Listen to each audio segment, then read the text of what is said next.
कृष्ण का अंतिम संस्कार कहाँ हुआ? श्री कृष्ण की अंतिम सांस की अंतिम पीड़ा वहीं से शुरू हुई। जिस क्षण राधा ने गोलोक को प्रस्थान किया, उसी क्षण से श्री कृष्ण के जीवन की ढलती संध्या शुरू हो गई। परंतु राधा की विरह वेदना ही उनकी एकमात्र पीड़ा नहीं थी। एक और श्राप था जिसने उनके जीवन की सबसे कठोर घड़ी लिख दी, गांधारी का श्राप। महाभारत का युद्ध समाप्त हो चुका था। कुरुक्षेत्र की भूमि पर केवल राख और लहू शेष रह गया था। जब गांधारी 100 पुत्रों की मृत्यु के पश्चात अपने पुत्रों की जली हुई देहों के पास पहुंची तो उसका क्रोध और दुख अवर्णनीय था। उसे झांत था कि श्री कृष्ण इस युद्ध को रोक सकते थे। वह जानती थी कि श्री कृष्ण केवल एक मुस्कान में इस महाविनाश को टाल सकते थे, परंतु उन्होंने ऐसा नहीं किया। उन्होंने धर्म की स्थापना के लिए अधर्म का अंत होने दिया, चाहे वह मूल्य किसी भी माँ की ममता हो। तभी पीड़ा से भरी गांधारी ने श्री कृष्ण को देखा, उनके पास आई और रोते हुए कहा, हे वासुदेव, आप सब कुछ जानने वाले थे, फिर भी आपने मेरे 100 पुत्रों को मरने दिया। आप युद्ध रोक सकते थे,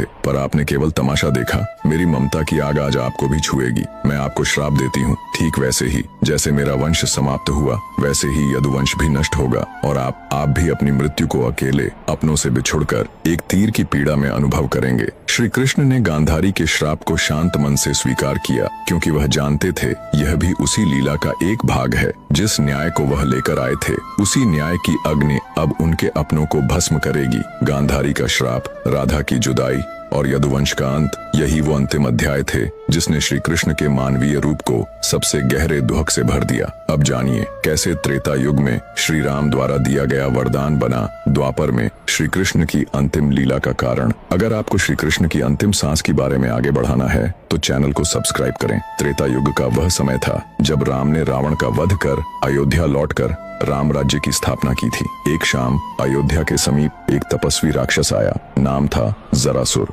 वह युद्ध नहीं चाहता था, न ही प्रतिशोध, वो सिर्फ एक उत्तर चाहता था। जरासुर ने राम से कहा, प्रभु, आपने धर्म के लिए असुरों का नाश किया, लेकिन क्या कभी मैं भी आपकी परीक्षा ले पाऊंगा? क्या मुझे कभी वह अवसर मिलेगा जब मैं आपके मार्ग में अंतिम बाधा बनूं? राम ने मुस्कुराकर उसकी ओर देखा। वो कोई साधारण प्रश्न नहीं था और राम कोई साधारण उत्तर नहीं देने वाले थे।